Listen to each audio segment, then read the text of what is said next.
Hi everyone, welcome back to the channel. This is Iqra Memon और आज हम शुरू करने वाले हैं आपका एबिलिटी इन्हांसमेंट कोर्स यानी कि environmental science theory into practice. ठीक है, तो ये जो आपका एबिलिटी इन्हांसमेंट कोर्स होने वाला है, अगर आपने सेमेस्टर 1 में, जैसे कि मैं आपको लास्ट वीडियो में समझा चुकी हूँ, आपने नहीं देखा है तो आप जाकर देख सकते हैं। मैं लिंक डिस्क्रिप्शन बॉक्स में ऐड कर दूंगी कि लास्ट सेमेस्टर में अगर आपके कोई लैंग्वेज रही हो इंडियन लैंग्वेज, तो आपको इस सेमेस्टर में जो है इन्वायरमेंटल साइंस जो है वो पढ़ना होगा। अगर आपने लास्ट सेमेस्टर में इन्वायरमेंटल साइंस पढ़ा है तो इस सेमेस्टर में आपको कोई इंडियन लैंग्वेज पढ़ना होगा।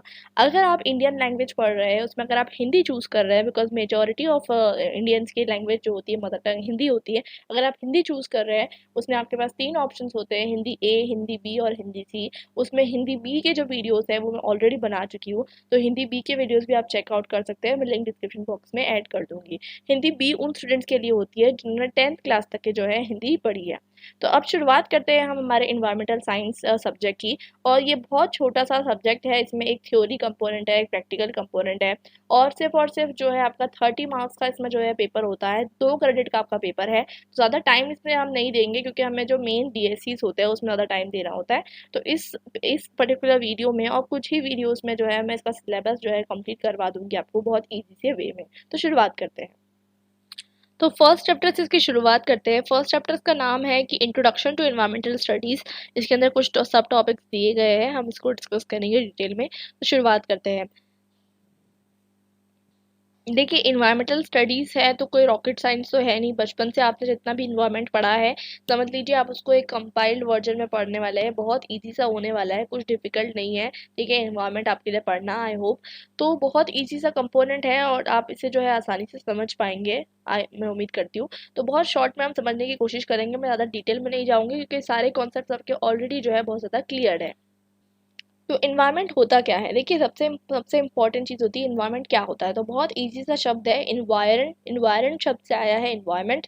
इन्वायरन जो है एक फ्रेंच वर्ड है। ठीक है, तो ये आपको याद रखना है। इटाइमोलॉजी आपको हमेशा वर्ड्स की जो है याद रखनी चाहिए। तो इन्वायरन वर्ड से इन्वायरमेंट आया है और सबसे इम्पोर्टेंट चीज़ इसका मतलब होता है सराउंडिंग, मतलब आपके आसपास जितनी भी चीज़ें होती हैं, ठीक है, वो सब इन्वायरमेंट है। मतलब जितनी भी चीज़ें हैं, हर चीज़।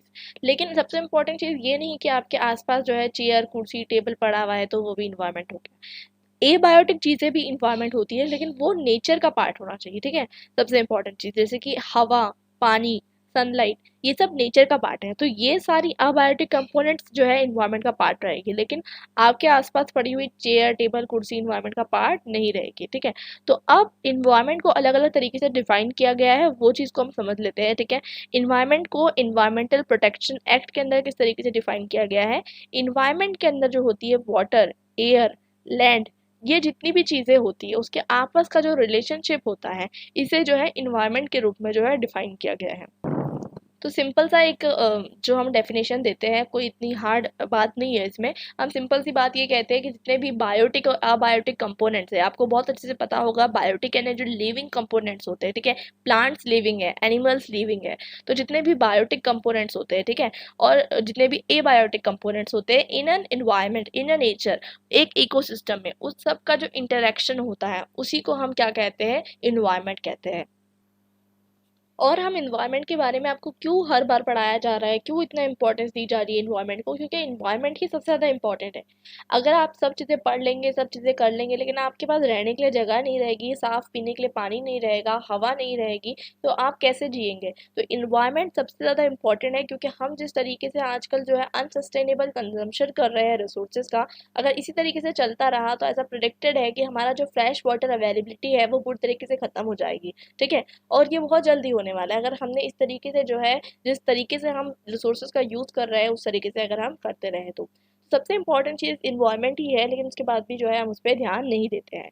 तो सबसे इंपॉर्टेंट इसको आपको क्यों पढ़ाया जा रहा है, ताकि आपके अंदर इन्वायरमेंटल अवेयरनेस आ सके और इससे आप क्या कर सको, इन्वायरमेंट को कंजर्व कर सको। बिकॉज आप इन्वायरमेंट को बना नहीं सकते, ये आपके आपके बस की बात नहीं है कि आपने पहाड़ बना दिया, आपने जो है सॉइल बना दिया, आपने फ्रेश वाटर बना दिया, आपके बस की बात नहीं है।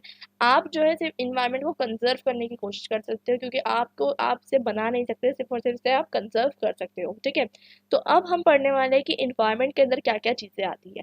ठीक है, सबसे पहले तो ये इंपॉर्टेंट है समझना, क्योंकि आपको पता है, आपने ऑलरेडी अगर ज्योग्राफी थोड़ी बहुत पढ़ी होगी और आपको नेचुरल जो है आपने थोड़ा बहुत इंटरेस्ट के आउट ऑफ इंटरेस्ट पढ़ा होगा कि हमारा जो यूनिवर्स है वो कितना बड़ा है। लेकिन इतने बड़े यूनिवर्स में क्योंकि हम सिर्फ और सिर्फ अर्थ पे रह रहे हैं, अर्थ पे रहने के हमारे बहुत सारे रीजंस रह चुके हैं जो आपको बहुत अच्छे से पता है, क्योंकि अर्थ हमको इस तरीके का बायोस्फीयर प्रोवाइड करता है। बायो मतलब क्या होता है? बायो मतलब होता है लाइफ। तो बायोस्फीयर मतलब इस तरीके का आपका जो है इंटरेक्शन प्रोवाइड करता है, जिसमें आपके लिए जीवन जो है वो क्या है, पॉसिबल है। आपके लिए जीवन जो है मुमकिन है। कैसे मुमकिन है? क्योंकि इसके अंदर कुछ इस तरीके की बायो जियो केमिकल साइकिल्स चलती है जिससे जीवन जो है पॉसिबल है। इसमें कुछ इस तरीके की चीज़ें हैं जैसे कि मैं आपको आगे बताऊंगी, जैसे कि बहुत सारे एवरेज टेम्परेचर जो है अर्थ का वो हमारे लिए सूटेबल है, हमारे लिए जो अवेलेबिलिटी ऑफ वाटर है वो सूटेबल है। तो बहुत सारी चीज़ें ऐसी हैं अर्थ पे जो बाकी प्लैनेट्स पे आपको नहीं मिलेगी। तो अगर हम समझना चाहें कि अर्थ में ऐसा क्या है जो बाकी जगह पे नहीं है, तो उसके लिए पहले हमें अर्थ को समझना होगा। ठीक है, तो अब हम अर्थ को समझते हैं। तो जब हम अर्थ को समझते हैं डिटेल में, तो अर्थ बहुत ईजी है, तो कॉन्सेप्ट समझने के लिए आपने बचपन से इसे पढ़ा है, सिर्फ रिवाइज कर रहे हैं, ऐसा समझ लीजिए आप।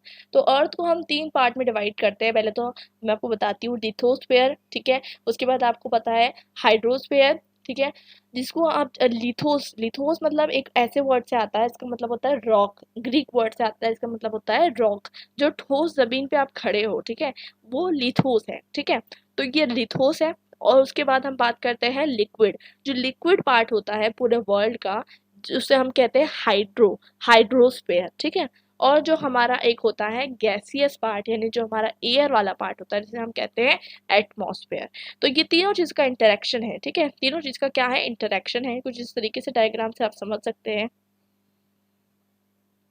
ठीक है, कुछ इस तरीके का डायग्राम मैं आपको बना के दिखा देती हूँ। तो समझ लीजिए ये एटमॉस्फेयर है, ये हाइड्रोस्फेयर है और ये लिथोस्फेयर है। ये जो तीनों जो ओवरलैप कर रहे हैं ना, ये जो तीनों एरिया, ये जो है आपका बायोस्फेयर है। लाइफ यहाँ पर पॉसिबल है, क्योंकि आप इमेजिन करिए कि इसमें से कोई भी एक पार्ट नहीं रहा। अगर हाइड्रोस्फेयर नहीं रहा, अगर एटमॉस्फेयर नहीं रहा या लिथोस्फेयर नहीं रहा, तो लाइफ जो है पॉसिबल नहीं होगी। तो इसलिए जो है ये तीनों चीज़ों का ओवरलैप जो है वो क्या है, बायोस्फेयर है। अब बात करते हैं बहुत इंपॉर्टेंट चीज़ों की, जैसे कि मैंने आपको बताया कि लिथोस्फेयर और हाइड्रोस्फेयर और एटमॉस्फेयर, तो इनके बारे में हम थोड़ा और डिटेल में जानेंगे जो हम ऑलरेडी पहले पढ़ चुके हैं। तो जैसे मैंने आपको बताया, लिथोस का ग्रीक वर्ड से आया है जिसका मतलब होता है रॉक। ठीक है, तो जब हम बात करते हैं लिथोस्फेयर की, तो हमारा जो पूरा का पूरा जो अर्थ है ना, मैं अभी आपको आगे चल के डायग्राम बताऊंगी, तो ये हमारा अर्थ है। ठीक है, तो अर्थ जो है उसको भी हम रिप्रेजेंट करते हैं। तो अर्थ बाहर से हमें जो दिखती है वो कुछ इस तरीके से दिखती है, हम देखते हैं पहाड़ है, नदियाँ है।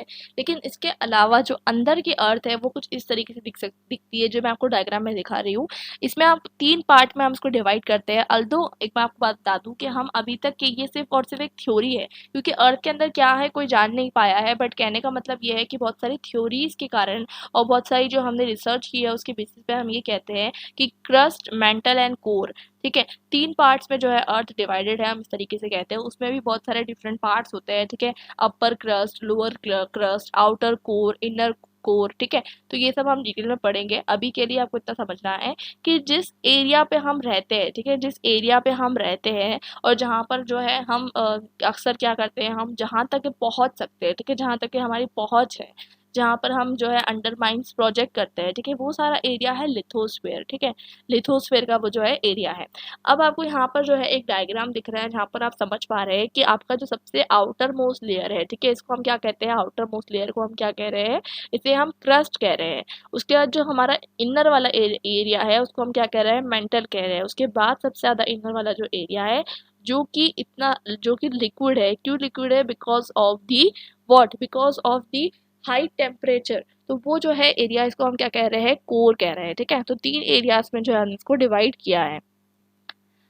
अब अगर हम बात करें कि लिथोस्फेयर की, अब बाहर से शुरुआत करते हैं, तो सबसे आउटर लेयर जहाँ पर आप रह रहे हैं वो क्या है, लिथोस्फेयर। तो लिथोस्फेयर में क्या क्या आएगा, लिथोस्फेयर में सब कुछ आ जाएगा, जैसे कि माउंटेन्स, जैसे कि वैलीज, जैसे कि सॉइल। ठीक है, जितनी भी चीज़ें आप आसपास देखते हैं, आप मिनरल्स को निकालते हैं, एक्सट्रैक्ट करते हैं, ये सब चीज़ें जो है क्या है, आपकी लिथोस्फेयर का पार्ट है। ठीक है, और जितनी भी चीज़ें होती है, जैसे कि समझ लीजिए वॉल्केनिक इरप्शंस होते हैं, ये सब चीज़ें आपके लिथोस्फेयर में ही हो रही है। ठीक है, और इसके अलावा आपके जो इरोजन हो रहा है, सॉइल का फॉर्मेशन हो रहा है, ये सब चीज़ें कहाँ हो रही है, लिथोस्फीयर में हो रही है।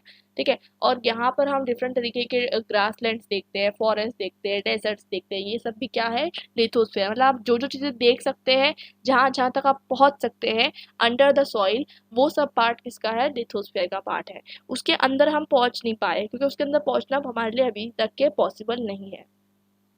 उसके बाद बात करते हैं हाइड्रोस्फीयर की। तो हाइड्रो अगेन ग्रीक वर्ड से आया है, इसका मतलब होता है वाटर।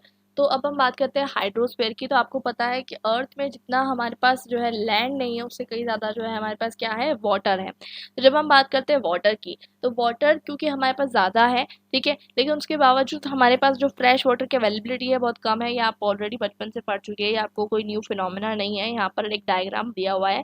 97% हमारे पास क्या है, सेलाइन वाटर है, जो कि हमारे पास ओशन एंड सी के फॉर्म में अवेलेबल है। ठीक है, इसको हम कंजप्शन के लिए यूज़ नहीं कर सकते। ठीक है, अल्दो ये अवेलेबल है, लेकिन हमारे ये कोई भी काम का नहीं है। ऐसा नहीं है कि काम का नहीं है, बिकॉज ये जो है आपको वाटर ट्रांसपोर्टेशन के लिए बहुत ज़्यादा हेल्पफुल है, बट अगेन आपके कंजम्पशन के लिए जो है ये हेल्पफुल नहीं रहेगा। बात करते हैं 3% फ्रेश वाटर की। तो इसमें ही आपको कंजम्पशन करना है, इसमें आपको खाना है, पीना है, जो करना है आपको 3% का ही करना है।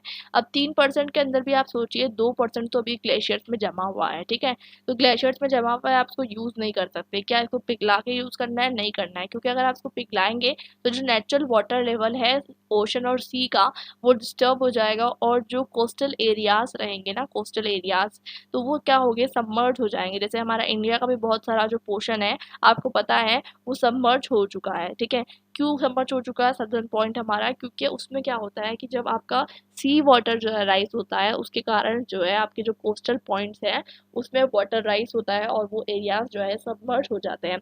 तो अगर ये 2% पानी जो है वो जो जमा हुआ है वो अगर पिघल जाएगा, तो उससे जो हमारा जो कोस्टल एरियाज है वो सबमर्ज हो जाएंगे।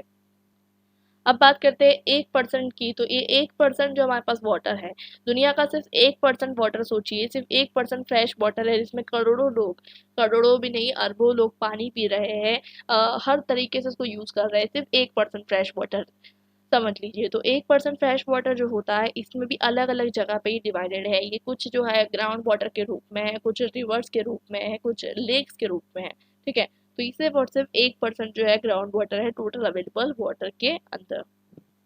अब बात करते हैं एटमॉस्फेयर की। तो एटमॉस का मतलब होता है ग्रीक वर्ड में वेपर। What is vapour? अब आपने सुबह सुबह वेपर देखा होगा, जिस तरीके से जो धुआं होता है, या फिर आप उसको फॉग कहते हो। तो ये सब चीज़ें जो होती है, जो आप चीज़ें देख सकते हो, क्योंकि आप हवा को तो देख नहीं सकते। ठीक है, तो हवा जो होती है, हवा क्या होती है एक्चुअली में, जो आपके आसपास जो हवा है वो, इसमें क्या है, उसमें डिफरेंट तरीके की गैसेस जो है वो मिक्सड है। ठीक है, उसमें ऑक्सीजन है, उसमें नाइट्रोजन है, उसमें कार्बन डाइऑक्साइड है, उसमें हाइड्रोजन है, अलग अलग तरीके की गैसेस का एक मिक्सचर है। तो एटमॉस्फेयर क्या है? एटमॉस्फेयर कुछ नहीं है। एटमॉस्फेयर हमारे आसपास जितनी भी हवा है, जितनी भी हवा है, अगर आप हवा उसे नॉर्मल टर्म में बोल सकते हैं, वैसे हवा से कहीं ज़्यादा, बिकॉज उसमें आपको आपको वाटर वेपर्स भी मिलते हैं। ठीक है, उसमें आपको हर चीज़ें मिलती है। बट उसके कहने का मतलब ये है कि फिर भी अगर आप समझ लीजिए कि हमारे आसपास जो हवा है उसको अगर आप ट्रैप कर सके, आपके आसपास जितनी भी हवा है वो एक तरीके से ट्रैप्ड है। ठीक है, 4 लेयर्स में ट्रैप्ड है, और उस तरीके से जो है वो डिवाइडेड है, उसे हम कहते हैं एटमॉस्फेयर। तो हम देखते समझते, नीचे मैं आपको एक डायग्राम दिखाऊंगी जिसमें आपको जो है समझ में आ जाएगा कि ये एटमॉस्फेयर हम किसे कह रहे हैं। देखिए, एक चीज़ आपने बचपन से पढ़ी होगी कि जब आप अपर हाइट्स पे जाते हैं, ठीक है, आपने अक्सर सुना होगा कि जब हम ऊपर जाते हैं, ठीक है, हमारे पास ऑक्सीजन की कमी हो जाती है, हम हायर एल्टीट्यूड्स पर जाते हैं। ठीक है, अब वहाँ पर हम अच्छे से जो है सांस नहीं ले पाते। ठीक है, ऐसा होता है अक्सर। तो क्या होता है, और अक्सर जब हम हायर एल्टीट्यूड्स पर जाते हैं, ठीक है, जब हम हिल स्टेशन पर हम कहते हैं घूमने जाते हैं, तो वो ठंडे होते हैं। क्यों होते हैं? तो अक्सर आपको ये चीज़ देखने को मिलेगी कि जैसे जैसे एल्टीट्यूड इंक्रीज होता है, वैसे वैसे क्या होता है, टेम्परेचर जो है वो डिक्रीज होता है। ठीक है, ये बात हमेशा आप ध्यान रखना। जैसे जैसे एल्टीट्यूड आपका इंक्रीज होगा, वैसे वैसे आपका टेम्परेचर जो है वो क्या होगा, डिक्रीज हो जाएगा। ठीक है, दूसरी चीज़ यहाँ पर बात आती है एटमॉस्फेरिक प्रेशर की।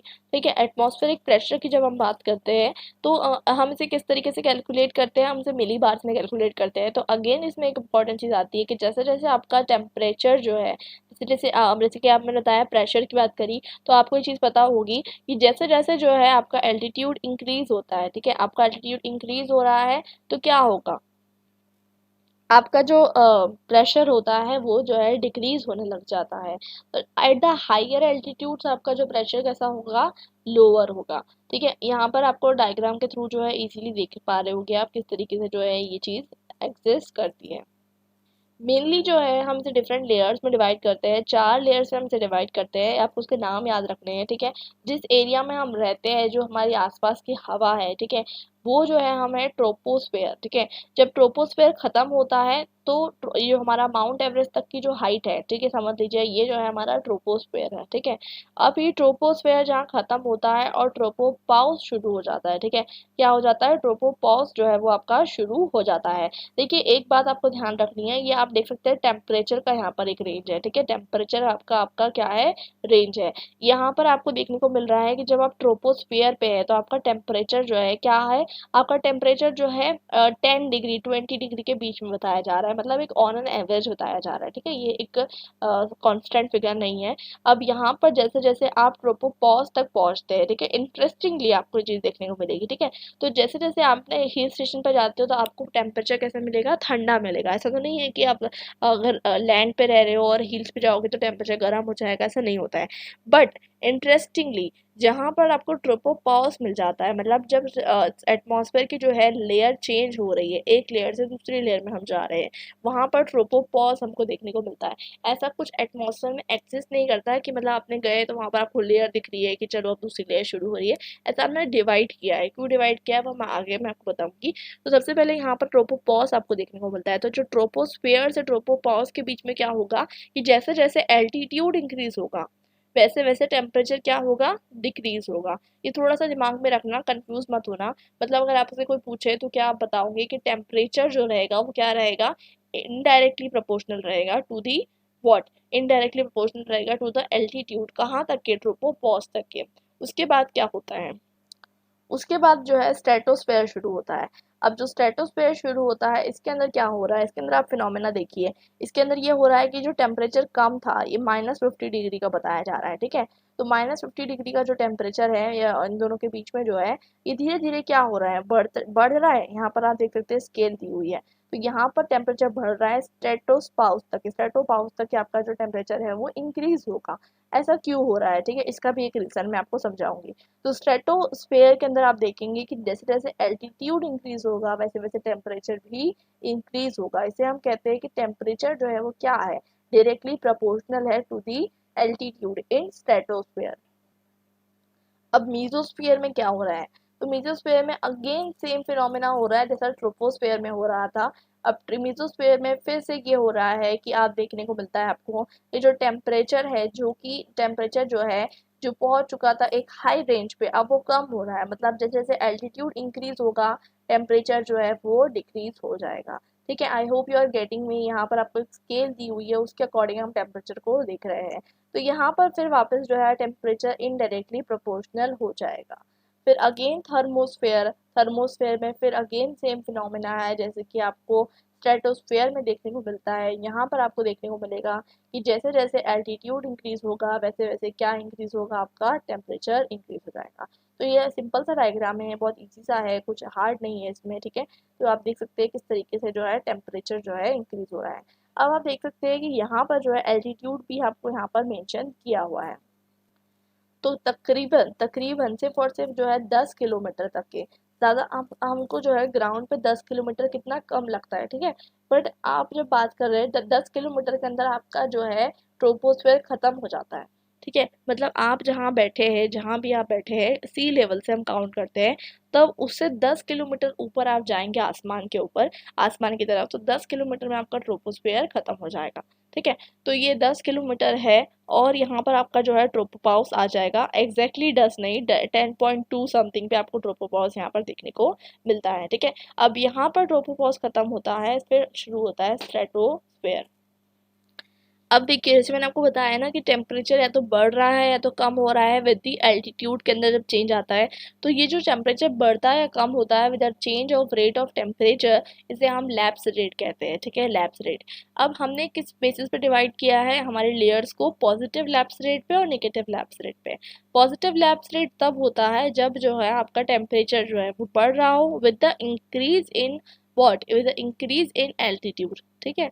और नेगेटिव लैप्स रेट कब होता है, जब आपका टेम्परेचर डिक्रीज हो रहा हो। तो आप यहाँ पर देख सकते हैं, जब हम ट्रोपोस्फेयर में रहते हैं, तो हमारा नेगेटिव लैप्स रेट होता है, क्योंकि हम जैसे जैसे बढ़ते जाते हैं तो हमारा टेम्परेचर कम होते जाता है, ठीक है।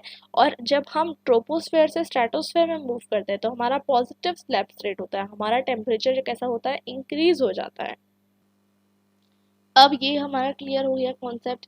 अब यहाँ पर हम देखते हैं कि जो पहली लेयर होती है उसे हम क्या कहते हैं, ट्रोपोस्फेयर कहते हैं।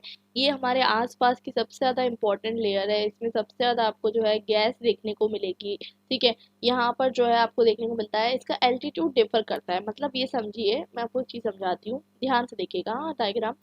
ये जो है आपकी अर्थ है, ठीक है, ये आपकी अर्थ है, ठीक है। तो जब आप बात करते हैं कि आप इक्वेटर से अगर लेते हैं, ठीक है, इक्वेटर से अगर आप लेते हैं, तो इक्वेटर यानी कि आपको पता है अर्थ के बीच में से जो एक लाइन गुजरती है, इमेजिनरी लाइन है, कोई लाइन ऐसी गुजरती नहीं है, ठीक है। तो इक्वेटर, जब आप इक्वेटर से देखते हैं तो यहाँ पर आपको देखने को मिलता है कि ये जो हाइट है इसकी ट्रोपोस्फेयर की, ये कितनी है, 16 किलोमीटर है, ठीक है। और जब आप पोल से देखते हैं, पोल से जब आप देखते हैं तो ये आपको हाइट कितनी दिखेगी, 8 किलोमीटर दिखेगी। मतलब ये जो मैंने बाजू का सर्कल बनाया है, ये आप समझ लीजिए ट्रोपोस्फेयर का सर्कल है, यानी कि जो अपर लेयर है आपकी यहाँ पर जो बंद हो रही है, ये लेयर कौन सी है आपकी, ये वाली जो लेयर है ये है आपकी ट्रोपोपाउस। तो यहाँ पर, यहाँ तक का जो डिस्टेंस है आपका कितना है, 8 से 16 किलोमीटर वेराई करता है। बट इन जनरल जो है हम ले लेते हैं इसको, क्योंकि इन जनरल जो है हम इसको ले सकते हैं, लेकिन 8 से 16 किलोमीटर तक के जो है इसकी हाइट होती है, डिपेंडिंग आप कहाँ से ले रहे हो, आप इक्वेटर से ले रहे हो या फिर आप पोल से ले रहे हो। अब आती है स्ट्रेटोस्फेयर। तो स्ट्रेटोस्फेयर जो है आपको देखने को मिलता है, इसी लेयर के अंदर आपका क्या होता है, ओजोन लेयर होती है। तो आपको देखने को मिलता है ओजोन लेयर कहाँ पर होती है, अपर स्ट्रेटोस्फेयर में होती है। मैं आपको यहाँ दिखा देती हूँ डायग्राम, ठीक है। तो ये आपकी जो होती है ओजोन लेयर होती है, and that is the reason, इसी की वजह से क्या होता है, मैंने आपको बताया, जैसे जैसे हाइट इंक्रीज हो रही है टेम्परेचर जो है वो इंक्रीज हो रहा है। मैंने आपको बताया ना कैसे इंक्रीज हो रहा है, बिकॉज ओजोन लेयर के अंदर क्या होता है, ओजोन लेयर के अंदर आपको देखने को मिलता है कि जो ग्रीन हाउस गैसेस होती है, इसकी ये बहुत इंपॉर्टेंट लेयर है, ठीक है, सबसे ज़्यादा इंपॉर्टेंट लेयर है। तो इससे क्या होता है कि आपकी जितनी भी सोलार रेडिएशन है वो सब चीज़ें जो है ये अब्जॉर्ब कर लेती है, और इससे हमारी लाइफ जो है अर्थ पे पॉसिबल है। अगर ये ओजोन लेयर नहीं रहती, ठीक है, अगर ये ओजोन लेयर नहीं रहती तो इससे जो है कहीं ना कहीं आपको ये समझ में आता कि हमारा जो हार्मफुल सोलार रेडिएशन है वो हमारी अर्थ तक पहुंच जाती है, हमें बहुत सारे कैंसर हो जाते हैं। और इसी रीज़न की वजह से अभी क्या हो रहा है कि हम जिस तरीके से एसी का यूज़ कर रहे हैं उसमें सीएफसी होता है, क्लोरोफ्लोरोकार्बन, आपने बहुत बार पढ़ा है। और इससे कहीं ना कहीं ओजोन होल हो रहे हैं, ठीक है। और जिससे क्या हो रहा है, कहीं ना कहीं आपको देखने को मिलता है कि हार्मफुल सनलाइट जो है फिर से एंटर कर रही है इन दी एटमॉस्फेयर। अब मीजोस्फेयर की बारी आई। अब मीजोस्फेयर फिर ठंडा होने लग जाता है। ऐसा क्यों होता है, ये जगह ठंडी इसलिए होती है, मैंने आपको बताया था, यहाँ पर डेंसिटी बहुत कम हो जाती है, ठीक है। और यहाँ पर मोस्टली जो है आपको देखने को मिलता है O2+ और NO+ होता है, इससे मतलब यहाँ पर जो है सोलार रेडिएशन एब्जॉर्ब नहीं कर पाता। तो जैसे जैसे ऊपर जाते जाते यहाँ पर तो बहुत सारा सोलार रेडिएशन एब्जॉर्ब कर लिया, बट ऊपर जाते जाते क्या होता है, सोलार रेडिएशन एब्जॉर्ब नहीं हो पाता।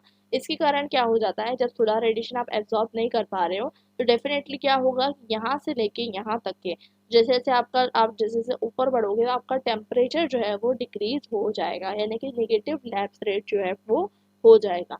तो सिंपल सी बात ये है कि मेसोस्फीयर में जो है due to low air density, और क्योंकि वो जो है एयर, जो वहाँ पर जो एयर है वो सोलार रेडिएशन को एब्जॉर्ब नहीं कर पा रहा, इस वजह से क्या होता है, वहाँ पर जो है टेम्परेचर डिक्रीज होने लग जाता है।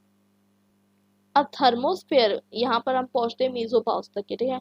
हर एक लेयर जब खत्म होगी तो मीजोपाउस, मतलब कोई ना कोई पाउस आ जाएगा, जैसे मीजोपाउस, स्ट्रेटोपाउस, ट्रोपोपाउस, ठीक है। अब मीजोपाउस, मीजोपाउस से लेकर जो है थर्मोस्फेयर, मतलब जब आप एंटर करते हो थर्मोस्फेयर की, जब हम बात करें तो यहाँ पर क्या होता है, यहाँ पर टेम्परेचर फिर से बढ़ने लग जाता है। कैसे बढ़ने लग जाता है, क्योंकि यहाँ पर ऑक्सीजन एटम्स होते हैं, आयोनिक ऑक्सीजन एटम्स, ठीक है। इसको हम क्या कहते हैं, आयोनिक ऑक्सीजन एटम्स क्या करते हैं, शॉर्ट वेव, जो कि यहाँ पर ऑलरेडी बहुत ज़्यादा हाइट हो गई है, ठीक है। तो जो शॉर्ट वेव जो हमारी सोलार रेडिएशन होती है उसको एब्जॉर्ब कर लेते हैं। तो जैसे जैसे ऊपर जाते जाते हैं हम, वैसे वैसे टेम्परेचर बढ़ते जाता है, क्योंकि एब्जॉर्प्शन जो है वो शुरू हो चुका है। किस चीज़ का एब्जॉर्प्शन शुरू हो चुका है, सोलार रेडिएशन का एब्जॉर्प्शन शुरू हो चुका है बाय दी आयंस। तो इससे आई होप आपको क्लियर हो चुका है कि इस तरीके से क्यों टेम्परेचर कम होता है, क्यों टेम्परेचर बढ़ता है, क्यों टेम्परेचर जो है थर्मोस्फेयर में कम हो रहा है, स्ट्रेटोस्फेयर में बढ़ रहा है, फिर मीजोस्फेयर में फिर कम हो रहा है, फिर थर्मोस्फेयर में फिर बढ़ रहा है। इसका रीज़न आपको जो है क्लियर हो चुका होगा आई होप। तो यहाँ तक क्लियर है। यहाँ पर आपको एक समरी दी गई है जहाँ पर बताया गया है कि ट्रोपोस्फियर जो लेयर होती है उसका एल्टीट्यूड क्या है, उसके बाद स्ट्रेटोस्फियर की लेयर का एल्टीट्यूड क्या है, मीजोस्फेयर का क्या एल्टीट्यूड है, थर्मोस्फेयर का क्या एल्टीट्यूड है। ये आपको सिर्फ और सिर्फ मेमोराइज करने के हिसाब से जो है यूजफुल है। उसके अलावा टेम्परेचर के वेरिएशन की बात बताई जा रही है। यहाँ पर बहुत क्लियर है, टेम्परेचर पहले कम हो रहा है, फिर बढ़ रहा है, फिर कम हो रहा है, फिर बढ़ रहा है। ठीक है, और जब लास्ट में बढ़ेगा तो कितना बढ़ रहा है, एक्सट्रीम बढ़ रहा है, आप देख सकते हैं। ठीक है, और यहाँ पर कौन से केमिकल होते हैं, सबसे इम्पोर्टेंट हमारे लिए जो यूजफुल केमिकल्स है वो ट्रोपोस्फेयर में एग्जिस्ट करते हैं। केमिकल्स यानी यहाँ पर हम ऑक्सीजन के अंदर जितने भी गैसेस है उसको रेफर कर रहे हैं। तो यहाँ पर हमारे लिए नाइट्रोजन एग्जिस्ट कर रहा है, ऑक्सीजन एग्जिस्ट कर रहा है, आर्गन एग्जिस्ट कर रहा है, CO2 और H2 का एग्जिस्ट कर रहा है, मतलब वाटर वेपर एग्जिस्ट कर रहा है और कार्बन डाइऑक्साइड एग्जिस्ट कर रहा है। ठीक है, तो यहाँ पर हमारे लिए क्या यूजफुल है, हमारे लिए सबसे ज़्यादा यूजफुल है O2 यानी ऑक्सीजन। ठीक है, और यहाँ पर हमारे वेदर होते हैं, वेदर मतलब हमारा जो मौसम का चेंज होना, ये सब चीज़ें ट्रोपोस्फेयर में होती है। फिर स्ट्रेटोस्फेयर में ओजोन लेयर होता है जिसको हम O3 से बना हुआ होता है। ठीक है, तो ओजोन जो होता है इस वजह से क्या हो रहा है, हमारा ग्रीन हाउस गैसेस का प्रेजेंट यहाँ पर हो रहा है, और वहाँ से जो है आप देख सकते हैं कि जितनी भी सोलार रेडिएशन है वो एब्जॉर्प्शन उसका जो है यहाँ पर हो जा रहा है। उसके बाद फिर टेम्परेचर जो है कम होगा। ठीक है, यहाँ पर फिर कम होगा। यहाँ की स्पेशलाइजेशन वाली बात क्या है, यहाँ पर स्पेशलाइजेशन ये है कि यहाँ पर मीटियोर्स बन करते हैं। मीटियोर्स आपको पता है क्या होता है, आपने बहुत अच्छे से पढ़ा होगा, मीटियोराइट्स, एस्टेरॉइड्स। ठीक है, तो हमारे अर्थ पे आने से पहले जो चीज़ जल जाती है, ऊपर ही आने से पहले जल जाती है। ठीक है, मीटियोर्स जिसे हम कहते हैं, तो वो ऊपर ही जल जाते हैं, हमारे तक पहुँच ही नहीं पाती। ठीक है, अगर वो हम पर गिरने लग जाए तो आप पता नहीं अर्थ को कितनी तबाही होगी, लेकिन मीसोस्फेयर में आते आते ही मीटियोर्स जो है वो जल जाते हैं। ठीक है, due to friction of course. यहाँ पर उसके बाद आपको बात करने को मिलती है थर्मोस्फेयर। थर्मोस्फेयर की बात करें तो ऑरोरास ऑकर्स हियर, बिकॉज यहाँ पर बहुत ज़्यादा चार्ज पार्टिकल्स होते हैं जिसे हम आयंस कहते हैं। उससे ये होता है कि आपने कुछ ऐसी लाइटिंग्स देखी होगी, आपके पास यहाँ नहीं दिखेगी इंडिया में। अगर आप पोल्स के पास रह रहे हैं तो वहाँ पर आपको स्काई में कुछ इस तरीके की लाइटिंग्स दिखेगी, जैसे कि लगेगा कि स्काई में लाइट शो शुरू हो गया है। ठीक है, लाइटनिंग वाले की बात नहीं कर रही हूँ मैं, बिजली कड़कने की बात नहीं कर रही हूँ, कुछ ग्रीन, ब्लू, रेड इस तरीके की लाइटिंग्स दिखेगी, जिसे हम ऑरोरा कहते हैं। आप इसके बारे में सर्च करके इसकी लाइटिंग्स देख सकते हैं, तो बहुत ब्यूटीफुल सा दिखता है ये ऑरोरा। और ये जो है आपको थर्मोस्फेयर में दिखता है, लेकिन आप उसको अगर पोल्स के पास है तो आप इसको देख सकते हैं। ठीक है, ये मैग्नेटिक रेडिएशन के कारण होता है। खैर हमें उसके इतना डिटेल में नहीं पढ़ना है अभी। कहने का मतलब ये है कि जो है हमारा जो 4 लेयर्स में जो है हमारा एटमॉस्फेयर जो है वो बटा हुआ है। अब बात करते हैं बायोस्फेयर की। मैं आपको ऑलरेडी ट्रोपोस्फेयर समझा चुकी हूँ, हाइड्रोस्फेयर समझा चुकी हूँ, और हम जो है एटमॉस्फेयर भी समझ चुके हैं। मैंने आपको बताया था कि तीनों का जब कॉम्बिनेशन होता है तब क्या फॉर्म होता है, तब फॉर्म होता है एटमॉस्फेयर। तो यहाँ पर बताया जा सॉरी तब फॉर्म होता है बायोस्फेयर। तो ये आप देख सकते हैं कि आप इस अर्थ पे रहते हैं, यहाँ पर आपको जो है एटमॉस्फेयर ऊपर मिल रहा है। ठीक है, नीचे आपको यहाँ पर जो है हाइड्रोस्फेयर मिल रहा है, लिथोस्फेयर मिल रहा है, और यहाँ पर आप एग्जिस्ट कर रहे हैं। तो ये क्या है, बायोस्फेयर है। जितनी भी जगह पे आप एग्जिस्ट कर रहे हो ये सब क्या है, बायोस्फेयर है। तो कहने का मतलब ये है कि जहाँ पर लाइफ एग्जिस्ट करती है और जहाँ पर ये बायोटिक एंड एबायोटिक कंपोनेंट्स का जो इंटरेक्शन होता है उसे हम क्या कहते हैं, बायोस्फीयर कहते हैं। अब बात करते हैं इन्वायरमेंटल एजुकेशन की। तो ये आपको जितनी भी चीज़ें पढ़ाई जा रही है, तो अब आपको जो दो चीज़ें देखने को मिलती है यहाँ पर, ये क्यों चीज़ पढ़ाई जा रही है। मैंने आपको पहले ही बताया कि आपके अंदर अवेयरनेस बढ़ाने के लिए आपको पढ़ाई जा रही है, और आपको कुछ बेसिक नॉलेज होनी चाहिए इन्वायरमेंट के बारे में, क्योंकि आप जिस दुनिया में रह रहे हैं मतलब आपको हर चीज़ के बारे में नॉलेज रहेगी, पॉलिटिकल साइंस के बारे में रहेगी, हिस्ट्री के बारे में रहेगी। आप जिस दुनिया में आसपास रह रहे हैं उसके बारे में भी तो आपको नॉलेज रहनी चाहिए ना। तो अब वो चीज़ की नॉलेज देने के लिए आपको यहाँ पर जो है इन्वायरमेंटल साइंस पढ़ाया जा रहा है। इसके अलावा आपके पास जो है कंसर्न होना चाहिए कि आप जो है किस तरीके से जो है इन्वायरमेंट का अनजस्ट यूज़ कर रहे हैं, उसके लिए आपको चिंतित होना चाहिए। उसके बाद आपको ये चीज़ भी इम्पॉर्टेंट है कि आप ये समझिए कि क्या क्या चीज़ें इंपॉर्टेंट है एक इंडिविजुअल को, जो कि आप जो है कर सकते हैं आपके लेवल पे, ताकि आप इन्वायरमेंट की प्रॉब्लम जो है सॉल्व कर पाएँ। तो अभी रिसेंटली हमने बहुत सारी चीज़ें जो है काम की है इन्वायरमेंट के बारे में, जैसे कि यूनेस्को और यूनेप ने मिलकर जो है फर्स्ट इंटर गवर्नमेंटल कॉन्फ्रेंस की थी इन्वायरमेंट एजुकेशन पे 1977 में, तिबिलिसी इन जॉर्जिया के अंदर, ठीक है। इसके अंदर कुछ गोल्स थे, कॉमन गोल्स थे, ठीक है, ये आप पढ़ सकते हैं।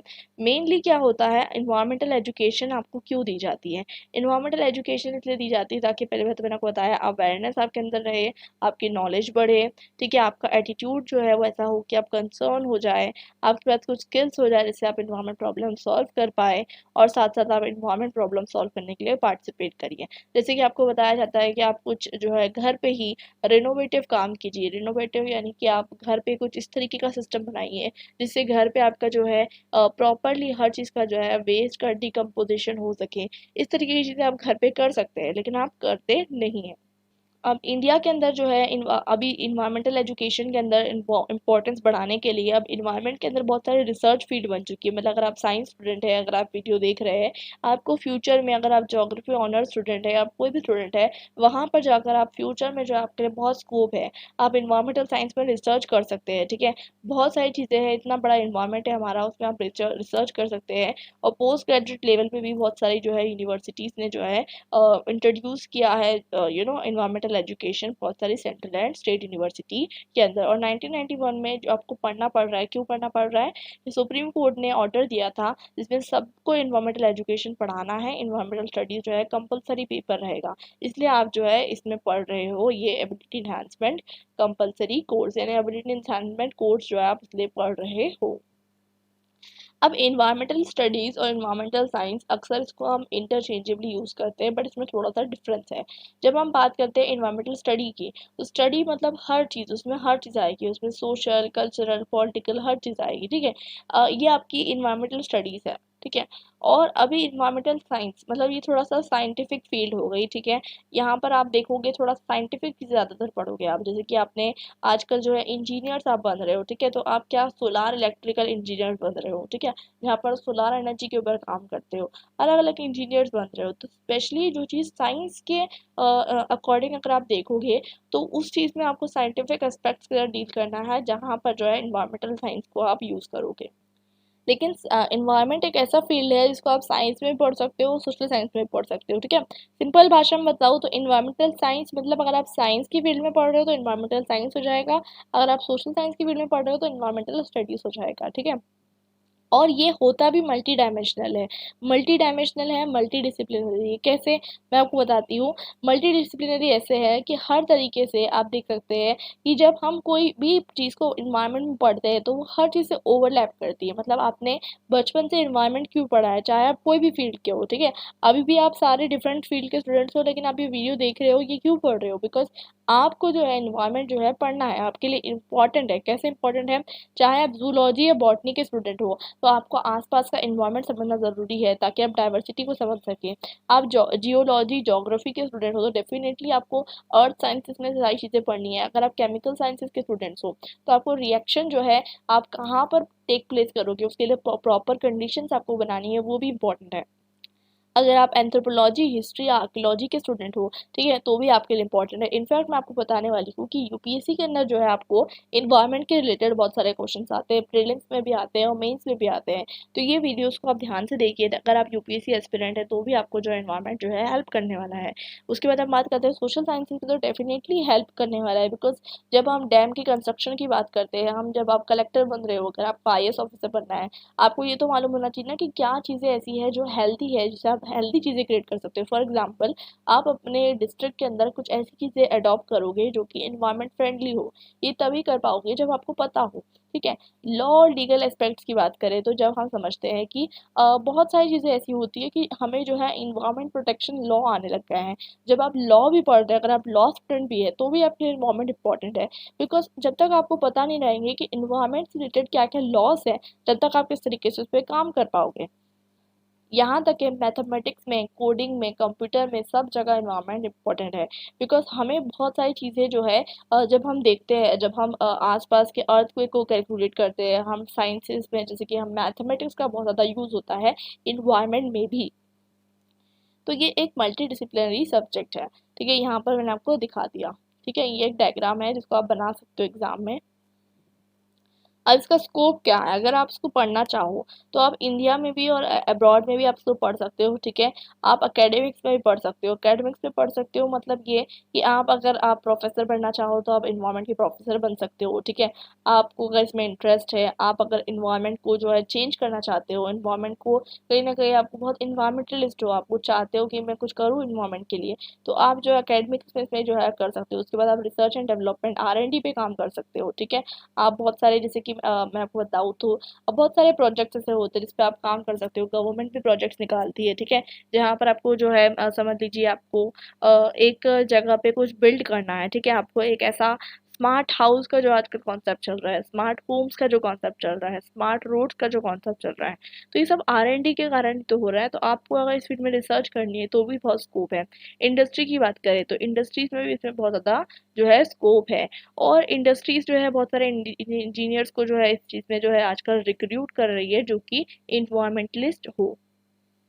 इंडियन गवर्नमेंट के साथ अगर आप कोलैबोरेशन में काम करना चाहते हैं, अगर आप इन्वायरमेंटल साइंस के स्टूडेंट हैं, तो वहाँ पर ही आपको जो है ये चीज़ काम में आने वाली है। मतलब ऐसा नहीं है कि इन्वायरमेंट का कुछ स्कोप नहीं है, स्टूडेंट को ऐसा लगता है अक्सर, बट अक्सर बहुत सारे जो बेस्ट जो अगर आप PhD परस्यू करना चाहते हैं तो one of the best field जो है आपको ये इन्वायरमेंट की मिलेगी। उसके बाद हम बात करते हैं उसके बाद NGOs में भी आपको बहुत इंपॉर्टेंट काम है, क्योंकि बहुत सारे NGOs जो है काम करते हैं, स्पेशली जैसे कि आपको बताया जा रहा है IUCN और world wide fund, wild life trust of India etcetera.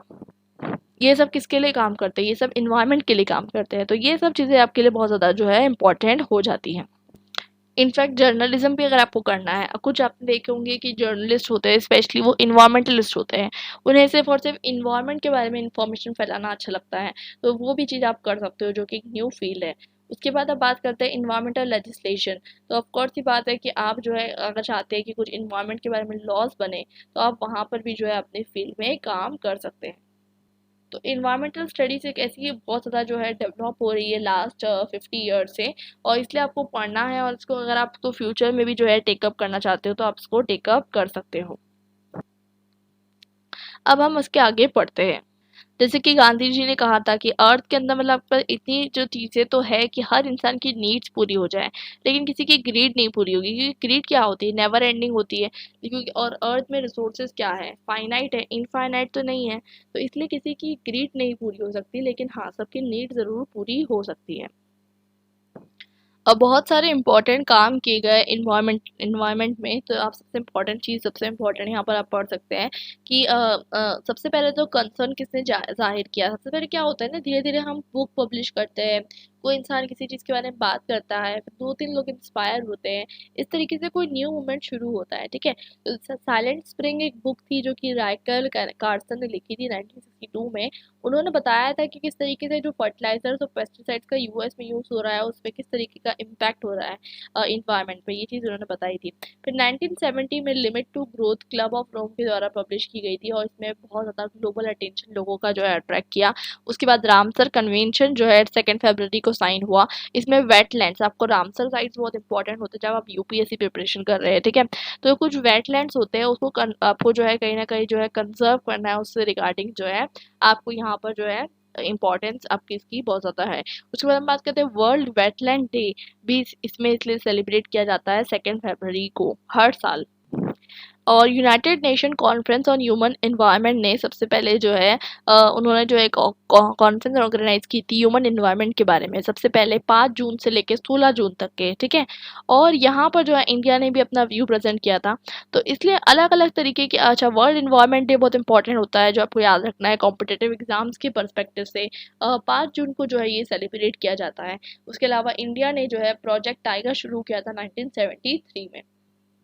तो ये कुछ इंपॉर्टेंट स्टेप्स है, लैंडमार्क्स है जो हमने अचीव किए हैं अभी तक के इन्वायरमेंट की फील्ड में। बट अभी भी हमें बहुत सारी चीज़ें करनी है, क्योंकि सिर्फ हम डे मनाएंगे या कंसर्न जाहिर करेंगे तो उससे काम नहीं चलने वाला है। अब प्रैक्टिकली हमें कुछ करना होगा, ठीक है। सिर्फ पढ़ के रख नहीं देना है कि ग्रीन हाउस बढ़ रही है, CO2 ये हो रहा है वो हो रहा है। अब हमें फॉलो भी करना है। भोपाल गैस ट्रेजेडी आपको पता है हुई थी, और जो न्यूक्लियर डिज़ास्टर हुआ था चेरनोबिल का, ये दोनों बहुत ज़्यादा डिज़ास्टर्स थे।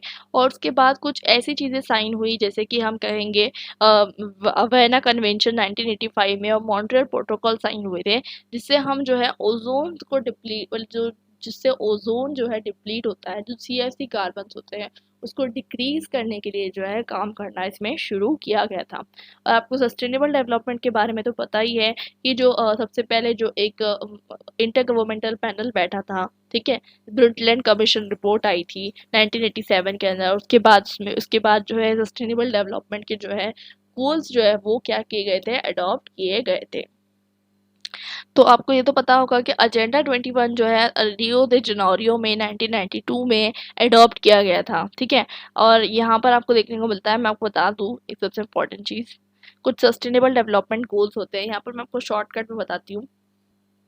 यहाँ पर देखिए 1962 से हमने जो पढ़ा वो सब चीज़ें इसमें जो है शॉर्ट में दी गई है, ठीक है। 1989 में IPCC का फॉर्मेशन हुआ, उसके बाद क्योटो प्रोटोकॉल भी एक्सेप्ट किया गया। तो यहाँ पर आपको देखने को मिलता है, और UN ने जो है डिकेड ऑफ बायोडाइवर्सिटी सेलिब्रेट किया था 2011 से 2020 तक के। तो ये सब चीज़ें जो है मतलब जब वर्ल्ड पे और इंटरनेशनल और नेशनल लेवल पे की जाती है तब इसकी इंपॉर्टेंस बढ़ते जाती है। इससे पहले हम इसको इंपॉर्टेंस नहीं देते, ठीक है, और हम अक्सर जो है इसको भूल जाते हैं। बट जब ये चीज़ें नेशनल लेवल पे और जब लीगली होने लग जाती है तब हम इसको इंपॉर्टेंस देना शुरू करते हैं। तो यही बात हमें जो है समझने की है। जाएगा तो शुरुआत करते हैं। तो आपने अक्सर सुना होगा कि सस्टेनेबल डेवलपमेंट, सस्टेनेबिलिटी। तो अब हमें पढ़ना है कि सस्टेनेबिलिटी का जो कॉन्सेप्ट है ये कहाँ से आया। तो सबसे इम्पॉर्टेंट चीज़ आपको पता होगा कि 1950s ऑनवर्ड्स क्या होने लग गया था कि इन्वायरमेंटल डिग्रेडेशन जो है वो अपने पीक के ऊपर था। बिकॉज 200 साल, करीबन 200 साल से जो है इंडस्ट्रियल रिवॉल्यूशन जो है वो अपनी पीक पर था, और इसी के चलते आपको पता है 2 वर्ल्ड वॉर हो गए 1990 लाइक आपको पता है 1950 के से पहले पहले तक इतना डिस्ट्रक्शन हो चुका था वर्ल्ड का कि नेचुरल इन्वायरमेंट को प्रोटेक्ट करने के लिए बहुत सारे लोगों का जो है कंसर्न बढ़ने लग गया। इसी की कंसर्न के चलते चलते हमें जो है देखने को मिलता है कि यूनाइटेड नेशन जो है एक वर्ल्ड कमीशन को स्टैब्लिश करता है जिसका नाम होता है World Commission on Environment and Development. तो इस पर्टिकुलर कमीशन को सेटअप किया गया अंडर द चेयरमैनशिप ऑफ जियो हार्लेम ब्रूटलैंड, जो कि नॉर्वे के प्राइम मिनिस्टर थे। इसलिए आपको जो बाद में देखने को मिलता है कि ब्रूटलैंड कमीशन जो आप बार बार सुनते हो ये इनके नाम पे ही पड़ा है, ठीक है। तो जियो हार्लेम ब्रूटलैंड जो है इनको लीड करते हैं इस पर्टिकुलर कमीशन को। अब ये कमीशन को जो है बाद में जाकर इसका काम क्या हो जाता है वो भी हम पढ़ेंगे, और यही कमीशन से जो है धीरे धीरे सस्टेनेबल डेवलपमेंट का आइडिया निकल कर आता है। तो ये कमीशन सेटअप होता है दिसंबर 1983 के अंदर। उसके बाद ये होता है कि इसका एजेंडा क्या था, मतलब सबसे इम्पोर्टेंट काम क्या था इस कमीशन का। तो इस कमीशन का ये था काम कि एक ग्लोबल एजेंडा बनाए चेंज करने के लिए, मतलब हमें कुछ चेंजेस को अडॉप्ट करना है ताकि जो है हमारा जो आने वाला फ्यूचर है वो कहीं ना कहीं जो है हम उसे बचा पाए, ठीक है। तो उन्होंने एक जो है अपनी रिपोर्ट पब्लिश की जिसका नाम उन्होंने बताया आर कॉमन फ्यूचर, जो कि पब्लिश की उन्होंने 1987 में। देखिए एक ऐसा कॉन्सेप्ट चलता था उस टाइम पर, एक परसेप्शन था, आज भी आप सोचते होंगे शायद इस बारे में, कि जो इन्वायरमेंटल कंजर्वेशन है, मतलब हम तो एक्सप्लॉइट करने के पीछे पड़े हुए हैं, जैसे कि हम मिनरल्स को एक्सप्लॉइट करना चाहते हैं, हम हर चीज़ को एक्सप्लॉइट करके ख़त्म कर देना चाहते हैं। तो इन्वायरमेंटल कंजर्वेशन और इकोनॉमिक डेवलपमेंट साथ में नहीं चल सकता। मतलब अगर आपको जो है डेवलपमेंट करना है तो आपको कहीं ना कहीं इन्वायरमेंट को जो है एक्सप्लॉइट करना होगा, ऐसा लोगों के दिमाग में परसेप्शन था। लेकिन जो सस्टेनेबल डेवलपमेंट का जो कॉन्सेप्ट आया उसमें ये बताया जाता है कि नहीं, ऐसा नहीं है, क्योंकि जब आप इकोनॉमिक डेवलपमेंट भी कर सकते हो और साथ साथ जो है आप इन्वायरमेंट को कंजर्व भी कर सकते हो। कैसे कर सकते हो वही हम आगे पढ़ने वाले हैं। तो जैसे कि आपने बचपन से ये डेफिनेशन पढ़ी होगी सस्टेनेबल डेवलपमेंट की, एक ऐसा डेवलपमेंट जो कि प्रेजेंट की नीड को मीट करता है without compromising the ability of future generation to meet their own needs. तो इसमें कोई न्यू बात नहीं है, ठीक है, कि आप जो है आज भी अपनी नीड्स पूरी कर पाओ, फ्यूचर जनरेशन भी अपनी नीड्स पूरी कर पाए। इसलिए जो है हमने सस्टेनेबल डेवलपमेंट का जो कॉन्सेप्ट है वो इंट्रोड्यूस किया था। तो यहाँ पर जो है ब्रूटलैंड कमीशन से ही जो है कहीं ना कहीं आपको देखने को मिलता है कि सस्टेनेबल डेवलपमेंट का जो है ओरिजिन आपको मिलता है। सस्टेनेबिलिटी जो वर्ड आया है वो आया है लैटिन वर्ड सस्टेनायर से। सस्टेनायर मतलब होता है होल्ड अप करना। एक लॉन्ग टर्म आइडिया है, मतलब हमें जो है इंटायर वर्ल्ड को क्या करना है, सस्टेनेबल बनाना है। मतलब हमें कुछ इस तरीके की प्रैक्टिसेस अडॉप्ट करनी है जिससे हम कहीं ना कहीं जो है वर्ल्ड में डेवलपमेंट भी करें और साथ साथ जो है हम वर्ल्ड को लॉन्ग टर्म तक के सस्टेन कर पाए। मतलब अगर हम जिस तरीके से आज इसका यूटिलाइजेशन कर रहे हैं उस तरीके से करते रहेंगे तो एक टाइम के बाद जो है वर्ल्ड खत्म हो जाएगा, जो बायोडाइवर्सिटी है वो हमारी खत्म हो जाएगी। तो उस चीज़ को जो है प्रिवेंट करने के लिए आपको सस्टेन करना है और यही कॉन्सेप्ट है सस्टेनेबल डेवलपमेंट का। और उसी के साथ उन्होंने जो है सस्टेनेबल डेवलपमेंट गोल्स भी बनाए जिसे हम एसडीजीज कहते हैं। ये 17 गोल्स हैं जो कि सेट किए गए थे और इसमें 2030 का एजेंडा दिया गया था, ठीक है, यूनाइटेड नेशंस के अंदर। तो 2015 के अंदर मिलकर उन्होंने ये एजेंडा दिया था कि हमें 2030 आने तक के इस 17 गोल्स को जो है हमें अकम्प्लिश करना है। उन्होंने साथ में ये भी बात की कि हमें जो है 3 चीज़ों के ऊपर फोकस करना है जो कि पिलर रहेंगे। तो वो 3 पिलर्स क्या थे? एक तो थे हमारा इन्वायरमेंटल सस्टेनेबिलिटी, एक है हमारा सोशल सस्टेनेबिलिटी और एक है हमारा इकोनॉमिक सस्टेनेबिलिटी। ठीक है, अब ये तीनों भी चीज़ों को हमें जो है एक साथ जो है कंट्रीब्यूट करना है। कैसे करना है? तो सबसे पहले हम समझते हैं कैसे चीज़ें होने वाली है। तो इन्वायरमेंटल सस्टेनेबिलिटी यानी कि ये कि हमें इन्वायरमेंट को सस्टेन करवाना है, उसके लिए कुछ जो है गोल्स डिसाइड किए गए, जैसे कि 6 नंबर का जो गोल है जिसमें क्लीन वाटर एंड सैनिटेशन जो है हमें इंश्योर करना है, अफोर्डेबल और क्लीन एनर्जी हमें जो है मतलब जो है इंश्योर करना है, क्लाइमेट एक्शन जो है मतलब हमें जितने भी क्लाइमेट चेंजेस हो रहे हैं उसके रिगार्डिंग काम करना है, लाइफ बिलो वाटर मतलब जो मैराइन लाइफ है उनके लिए हमें काम करना है, और लाइफ ऑन लैंड यानी जो हम जी रहे हैं यहाँ पर बहुत सारी बायोडाइवर्सिटी आज भी डिस्ट्रक्ट हो रही है उसके लिए हमें काम करना है। तो इन्वायरमेंटल सस्टेनेबिलिटी के बारे में बात करें हम तो ये जो है कहीं ना कहीं इन्वायरमेंट को सस्टेनेबल मैनर में यूज करने की बात करता है। ये देखिए यहाँ पर आप देख सकते हैं एक सस्टेनेबल डेवलपमेंट का पूरा डायग्राम दिया हुआ है। तो यहाँ पर 17 गोल्स दिए गए हैं। अब ये 17 गोल्स में हर चीज़ आ जाती है, मतलब इसमें सोशल चीज़ भी आ जाती है यानी कि जेंडर इनइक्वालिटी, जेंडर इक्वालिटी को एड्रेस करने के लिए ये सब प्रॉब्लम्स भी हम देखते हैं। इकोनॉमिक थिंग्स भी आ जाती है और साथ साथ इन्वायरमेंटल चीज़ें भी आ जाती है। अभी हम आपको डिटेल में बताती हूँ। तो यहाँ पर हमने देखा कि सबसे इम्पोर्टेंट चीज़ पहले तो हमने देखा इन्वायरमेंटल सस्टेनेबिलिटी के कुछ गोल्स है। वैसे ही सोशल सस्टेनेबिलिटी के कुछ गोल्स है। सोशल सस्टेनेबिलिटी के कुछ गोल्स कैसे हैं मैं यहाँ से आपको बताती हूँ तो आपको थोड़ा और क्लियर हो जाएगा। ये देखिए आप डायग्राम देख सकते हैं। अब यहाँ पर आपको सोशल सस्टेनेबिलिटी के क्या गोल्स दिख रहे हैं, ठीक है। एक तो आपको दिख रहा होगा नो पॉवर्टी, ठीक है। तो ये एक दिख रहा होगा आपको जेंडर इक्वालिटी, एक दिख रहा होगा quality education, clean water and sanitation, ठीक है। उसके बाद ना यहाँ पर आप देख सकते हैं रिड्यूस इन इक्वालिटीज, ठीक है। ये सबसे इम्पोर्टेंट। तो कुछ ऐसे हैं piece justice and strong institutions. तो ये सब कुछ कुछ जो गोल्स है ये क्या रहेंगे आपके, ये रहेंगे आपके सोशल सस्टेनेबिलिटी के गोल्स रहेंगे, ठीक है। यहाँ तक के क्लियर है। उसके बाद क्या बात करते हैं हम, उसके बाद क्या बात करते हैं, उसके बाद हम बात करते हैं इकोनॉमिक सस्टेनेबिलिटी की। तो जब हम बात करते हैं इकोनॉमिक सस्टेनेबिलिटी की तो अगेन कुछ गोल्स होते हैं वो हम बात करेंगे, कुछ इंटरलैपिंग गोल्स भी रहेंगे, ठीक है। इकोनॉमिक सस्टेनेबिलिटी यानी कि हमें कहीं ना कहीं ये इंश्योर करना है कि इक्विटी जो है वो मेंटेन रहे, यानी इक्वल रिसोर्सेज का जो है आपको डिस्ट्रीब्यूशन चाहिए। ये जो होती है इकोनॉमिक सस्टेनेबिलिटी होती है। अब यहाँ पर आपको कुछ इकोनॉमिक सस्टेनेबिलिटी के गोल्स दिख रहे होंगे। इसमें आपको सबसे इम्पोर्टेंट आता है एक तो जीरो हंगर, ठीक है, नो पॉवर्टी, ठीक है। उसके बाद आपको आता है decent work and economic growth, मतलब हमें इकोनॉमिक ग्रोथ और सबके लिए इंश्योर करनी है, ठीक है। ऐसा नहीं कि हमें जो है कहीं ना कहीं बहुत ज़्यादा इनक्वालिटीज दिख रही है, कुछ लोग बहुत अमीर और कुछ लोग बहुत मतलब मेजोरिटी जो है गरीब है और माइनॉरिटी जो है वो अमीर है, ठीक है। उसके बाद हम बात करते हैं कि बहुत सारी चीज़ें जो है ऐसी है जैसे कि इंडस्ट्री, इनोवेशन एंड इंफ्रास्ट्रक्चर। तो मतलब ये सारी चीज़ें जो है कुछ ऐसे सस्टेनेबल गोल्स है जो कि किस पे काम करते हैं, इकोनॉमिक सस्टेनेबिलिटी पे काम करते हैं, ठीक है। यहाँ तक कि आपको क्लियर है आई होप। इसके बाद हम बात करते हैं कि जब ये तीनों गोल साथ में आते हैं, तीनों पिलर्स होते हैं, जब ये तीनों पिलर्स एक साथ आते हैं तो एक इक्विटेबल, बियरेबल और वाइबल वर्ल्ड को जो है ये फॉर्म करते हैं। तो इसका क्या मतलब है? इसका मतलब ये है कि हम जहाँ पर रह सके एक ऐसा वर्ल्ड जिसमें इक्वालिटी हो, एक ऐसा वर्ल्ड जिसमें आप रिसोर्सेज को सस्टेन कर पा रहे हो, वो फॉर्म करते हैं जब ये तीनों के तीनों इंटरसेक्ट करते हैं, ठीक है। I hope it's clear. तो ये एक डायग्राम आपको यहाँ पर दिया गया है जिससे आप देखकर समझ सकते हैं। यहाँ तक के क्लियर हो गया है। अब हम आ गए हमारी समरी के ऊपर और इसी के साथ हमारा ये जो चैप्टर है ये फिनिश हो जाएगा। तो नेचर जो है लाइफ को सपोर्ट करता है, आपको पता है। हम बिना मतलब नेचर के जो है ज़िंदगी नहीं गुजार सकते। तो इसलिए हमें ज़रूरी है कि हम जो है नेचर को उसका जो ड्यू है मतलब हम उसको जितना जितना हम उससे लेते हैं उतना तो हम कभी उसे रिटर्न कर नहीं सकते, लेकिन उसके बजाय हम उसका जो है गलत तरीके से उपयोग ना करें।